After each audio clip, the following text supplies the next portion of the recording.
Hello. Graham, how are you? It's Pat Prince from Gold Mine Magazine. Yes, Pat. How are you doing? So last time I spoke to you, there was an auction for Crumb's artwork, um, Correct. and that was through Heritage.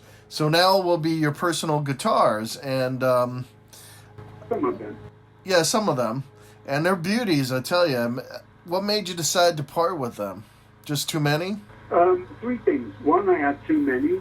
Two, I want to unclutter my life. And three, it hopefully will make a certain amount of money. Right. And I mean, some of these guitars can be museum pieces. I mean, Absolutely. In fact, one of them is already in the Metropolitan Museum here in New York. which one is that? Well, it's a show that they have going for a few months called Play It Loud. Gotcha. Right. And it's beautiful. I hear that you walk through the Egyptian. Do you know the Met at all? Yes. Well, you walk through the Egyptian wing with all these 1,000-year-old, 2,000, 3,000-year-old sculptures, and enter a room that has Ringo's drum kit from the Ed Sullivan Show, and lots of loud rock and roll instruments, and the Dwayne Allman from one brother to another brother guitar is in there that I donated. And whoever buys it at the sale is going to be delighted that it's in the Met. I got to see that show. I'm not sure when it's ending, but I hear a lot of good things about it. Yeah, I hear it's packed every day. Yeah. But one thing that, caught my eye, and if I had the money, I certainly would want to get it, is the guitar played at Woodstock. Yes, indeed. And that's 19... It's quite funny, really, because there are very, very few pictures of me playing that guitar at Woodstock, because unknown to me and David and Stephen, Neil made everybody agree that he would never be on film, and not one frame of him will be in the movie. Wow. And and we had no idea that he had made that demand. And so, yes, there's me playing my black Epiphone, on Marrakesh Express and stuff like that. But yeah, that's my guitar from Woodstock. It was only a couple of months old at that point. Yeah, I was going to say that. You guys got an advance, and then you went right to the... you went out and got guitars. Yes, we did. And I must say that, I'm very friendly with Dick Bolt, of course, from Martin Guitars, and with Chris Martin himself. And they maintain to this day that Crosby, Stills and Nash and Crosby, Stills, Nash and Young really brought some attention to their guitar products and, upped their sales tremendously. I mean, this was grand spanking new. I mean, it's 1969, this guitar. So it was like right off the shelf, so to speak.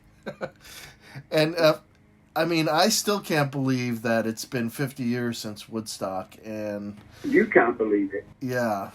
And I wasn't even there. So I'm too young, really? But I thought there'd be more hoopla, but I guess it's to come. The 50th anniversary, I think when you were there, you had no idea what it was going to be like, how iconic it would become, right? No, nobody had any idea. I mean, it was just, there'd been the Atlantic City, the Atlanta Festival, and there'd been the Miami Festival. So festivals had been done by that time, but this was very special.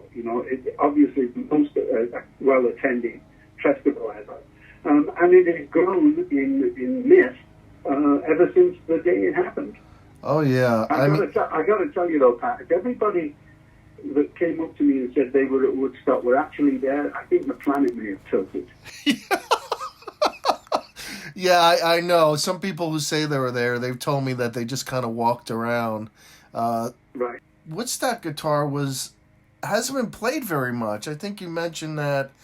It hasn't been played very much, and as a matter of fact, Neil talked to me about a year ago, and he was doing this video that was kind of retro, and his 45, it was obviously a little bit more beat up than mine, right? And he wanted one that looked retro, and he looked at mine and said, "Fuck, can can I borrow this guitar for this video? Because, it looks new right now, and that's what I want. And yeah. I did put it away. I had a lot of other guitars, and it's strange taking great guitars on the road, particularly in the early days. Security wasn't that great, and right. Guitars got stolen, of course, so you would never take your really favorite guitars on the road. So you didn't put it away because it was Woodstock, and you thought it'd be collectible? No, I put it away because it was a beautiful D45 that shouldn't get fucked up. Right. And speaking of being on the road, the Buddy Holly guitar, which is, it's called Buddy Holly, Everly Brothers. Right. They passed this around on the bus while on tour. Yeah, and then you have to think, well, whose was that? Right. Because, obviously it wasn't the bus drivers. Right? Right. I mean, unless the bus driver was Johnny Cash. I don't know. Yeah, unless he was Johnny Cash, right. So you have to figure out, was it one of Buddy's? Was it one of Don's? Was it one of Phil's? Right. It was one of them. It was one of them because it wasn't the bus driver. Right.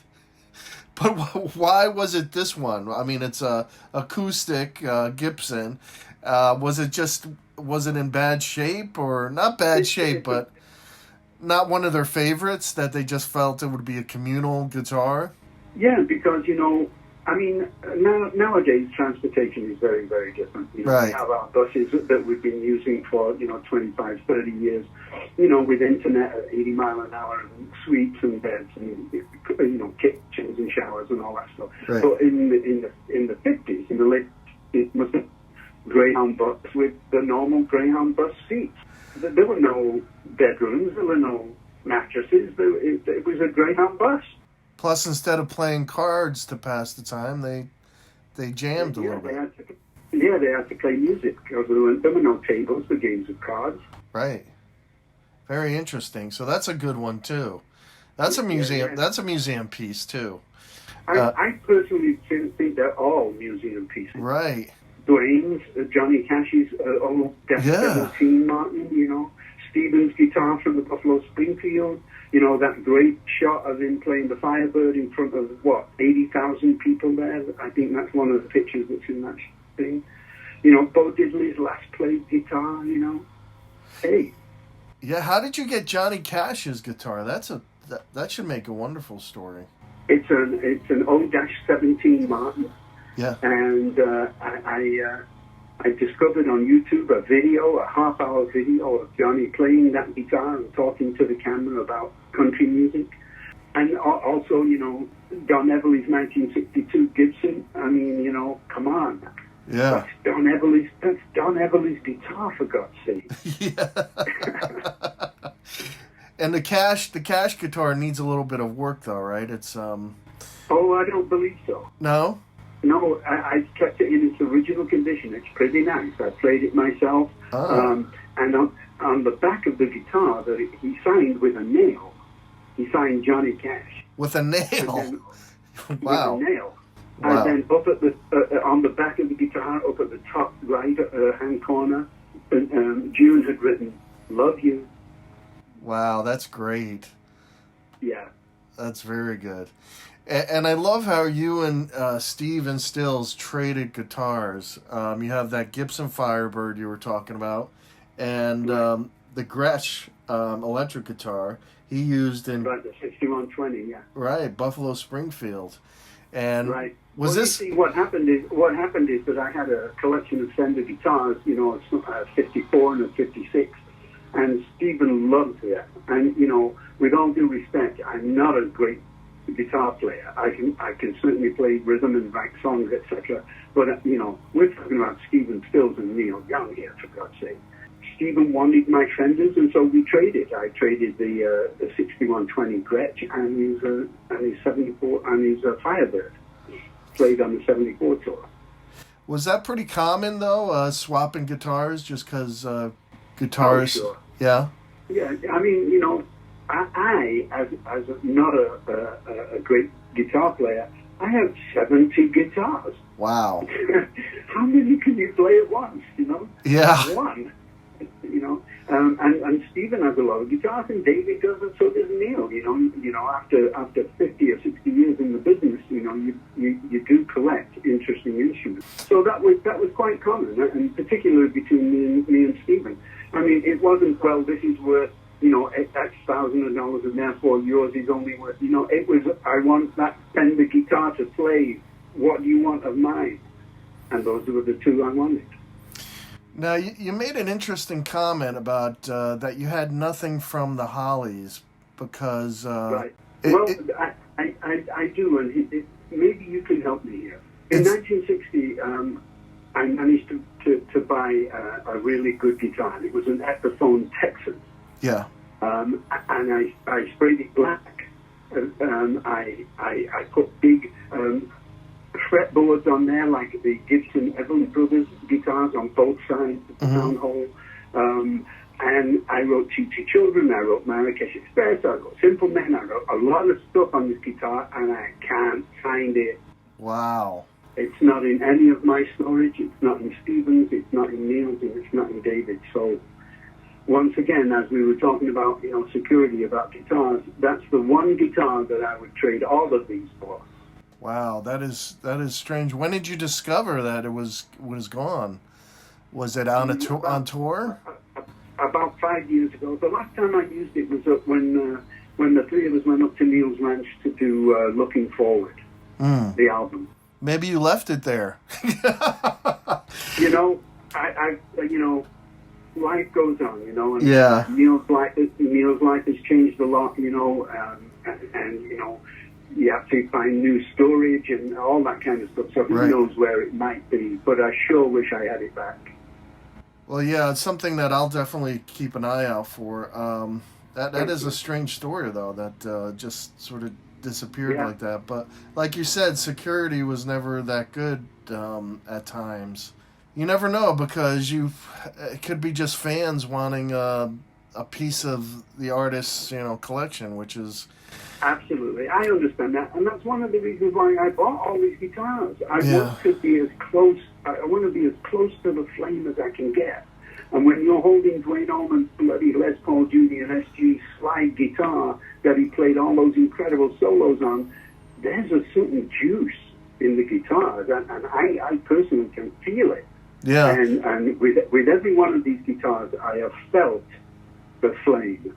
Right, and auctions are nice that way because, as you have certain influences and they've touched your lives, you have a lot of fans that, you touch their lives with your songs, and to get a guitar where a song might have been written on or played on stage, I mean, it's got to mean a lot to a fan or a musician. Absolutely. That is, yeah.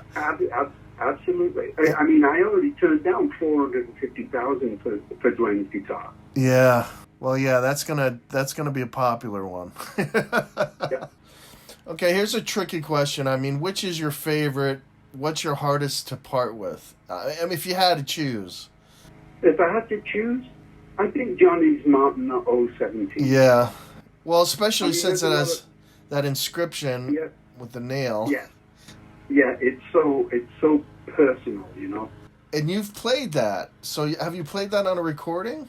Not yet, no. Did you play it live at all, or just played it? Oh no, just for myself personally.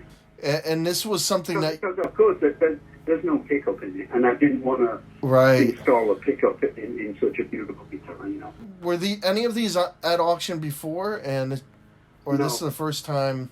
This is it. I like your Telecasters. You said that you had quite a bit of Telecasters. Yeah, I did. So of my personal guitars, my Telecaster, my Broadcaster, and my Strat. And the Gibson Les Paul black electric guitar of mine, it doesn't have a number on it. Normally it's either on the plate at the back or somewhere on the neck or somewhere inside. There's the number of the guitar. Well, this one is on the very top of the machine head. Gibson Les Paul, yeah, that's a beauty. Because I had these two great Gibsons, Gibson sent a technician down to Heritage in Dallas, where I was, and measured And the technician there told me that this guitar, this Black Les Paul, was probably given to Les to check out and make sure that it was all right before they went into production. And it's bloody loud, I'll tell you. How about that Willie Nelson guitar? It's so obviously Willie's. I mean, there's a giant bloody hole in the front, and I don't need the sound hole. Did you ever jam with him? No, I never have. I've met him several times, of course, because he likes to hang out with Neil. But no, I've never played with Willie. I mean, you could call him up and say, "Listen, I have your guitar." Really? Why not? All right, great. One thing I wanted to ask, though, going back to the Hollies, so you didn't. There's nothing that you have that besides the guitar you talked to me about from the Hollies, huh? No.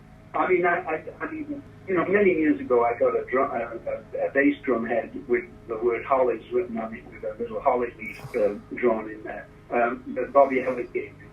And that's in the Rock and Roll Hall of Fame. That's the only thing I had of the Hollies. You can't understand. We didn't think we were important. We didn't think that, 50 years later, all this stuff would be important. Yeah. I didn't collect anything from the Hollies. I hear that from a lot of musicians from that era, and it blows my mind personally because... Yeah, because it was so new. This entire business was new. Right, and you didn't know where it was going, if it was just going to be a fad or... But then again, it was so exciting. Yes. Its fate was sealed. It would last forever. A lot of this stuff is so timeless. You know what I mean? Indeed. And the fans, isn't it amazing how the fans, they just want to keep hearing you guys. I mean, they love the concerts. It's special. It really is. I believe so. I think we made some very interesting music in the last 50 years. Yeah. And I wish, like I said, you did have some more stuff from the Hollies, but I totally understand. But listen, it was great talking to you. I wish you all the luck in the world with the auction.